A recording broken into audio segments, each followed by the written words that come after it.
Hi மக்களே! நேத்து நம்ம எல்லாரையும் சோகத்துல கொண்டு போய் விட்ட ஒரு நியூஸ் பிரபல யூடியூபர் ராகுல் டிக்கி அப்படின்றவரோட டெத் நியூஸ் தான்.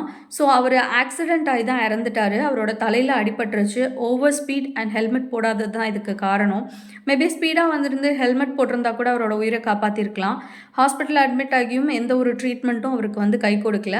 நம்ம என்னதான் ஸ்பீடா ஓட்டி தலையில ஒன்ஸ் இன்ஜூர் ஆச்சுன்னா, அது எவ்வளோ பெரிய ட்ரீட்மெண்ட்டா இருந்தாலும் அது ஒர்க் அவுட் ஆகாது கண்டிப்பா. ஸோ அவர் ஸ்க்ராட்ச்லேருந்து ஒ நல்ல ஒரு டெவலப் ஆகி வந்தவர். ஒரு டெவலப்பிங் ஸ்டேஜில் அவர் கூட நிறைய இன்டர்வியூவில் சொல்லியிருப்பாரு, நான் ரொம்ப கஷ்டப்பட்டிருக்கேன்.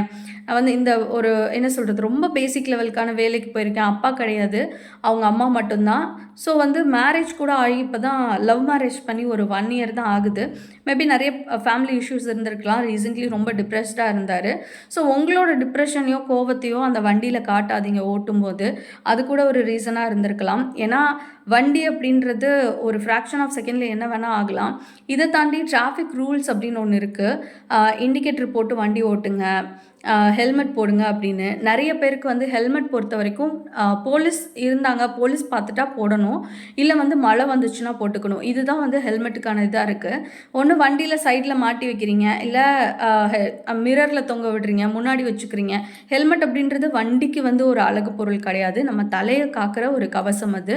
ஸோ அதை கண்டிப்பாக தயவு செஞ்சு எல்லோரும் போட்டு ஓட்டுங்க. இப்போ எனக்கு ஆக்சிடென்ட் ஆனப்போ கூட ஆப்போசிட்டில் வந்தவங்க இண்டிகேட்டர் ப்ராப்பராக போடாமல் வந்ததும், ஓவர் ஸ்பீடில் வந்ததும், அடுத்தடுத்து 3 வண்டி என்னை அடித்ததுனால எனக்கு ஆக்சிடென்ட் ஆச்சு. இது ஒரு மேஜர் ஆக்சிடென்ட்.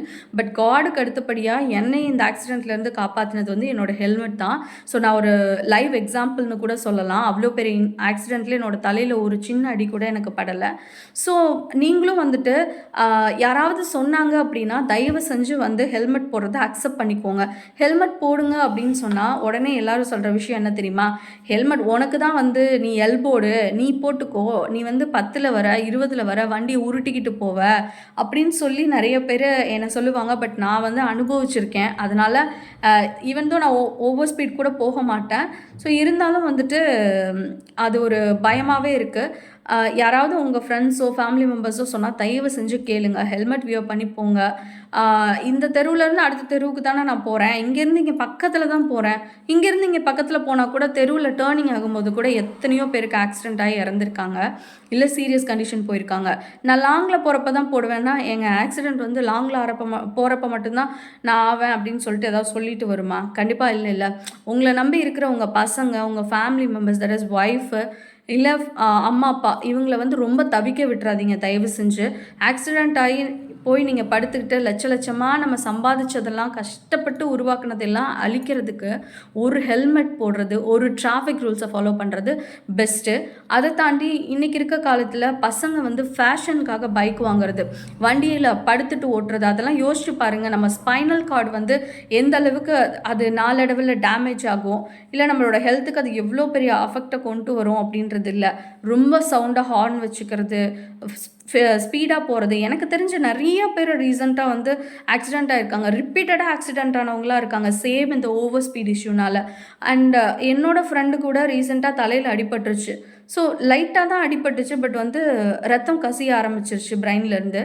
ஸோ அதனால் அவங்க ஒரு 10 to 15 days அவங்களோட ரொட்டீனை பார்க்க முடியாமல், ஈவன் தான் அவங்க மேலே மிஸ்டேக் இல்லைனாலும் ரொட்டீனை பார்க்க முடியாமல் அவங்க கஷ்டப்படுறாங்க. உங்களோட ஃபேமிலி மெம்பர்ஸ் எல்லாருமே தயவு செஞ்சு மெயினாக வீட்டில் ஹஸ்பண்ட் ஒய்ஃபை நீங்கள் ஆசாசியாக லவ் பண்ணி கல்யாணம் பண்ணுறீங்க, ஃபேமிலியில் அரேஞ்ச் பண்ணி ஊரை கூட்டி நிறைய செலவு பண்ணி கல்யாணம் பண்ணுறீங்க, அவங்க கன்சீவ் வராங்க, குழந்தை பெக்குறாங்க. ஸோ இதை தாண்டி நீங்கள் அவங்கள தவிக்க விட்டுட்டு போயிடாதீங்க. ஸோ யோசிச்சு பாருங்கள், எல்லாமே ஒரு கனவோட லட்சியத்தோடு வரும்போது லைக் அந்த குழந்தை பிறந்திருக்கும் போதும், எத்தனையோ பேர் வயிற்றில் குழந்தைய வச்சுருக்கும் போதும், குழந்தை பிறந்த உடனேவும், குழந்தைங்க குட்டி குழந்தைங்களா இருக்கும்போது கணவரை இழந்துடுறாங்க. ஸோ தயவு செஞ்சு இனிமேல் ரூல்ஸ் எல்லாம் ஃபாலோ பண்ணுங்கள். இந்த மாதிரி ஒரு சம்பவம் இனிமேல் நடக்காமல் இருக்கணும் அப்படின்றதுக்கு நீங்களும் ஒரு பொறுப்பாக நடந்துக்கோங்க. இன்னொருத்தர் இடிக்கணும்னு இல்லை, நம்ம கூட போய் எங்கேயோ இடிச்சுட்டு விழலாம். ஸோ இனிமேல் ரொம்ப சேஃபாக இருங்க, செக்யூராக ட்ரைவ் பண்ணுங்கள். தேங்க்யூ.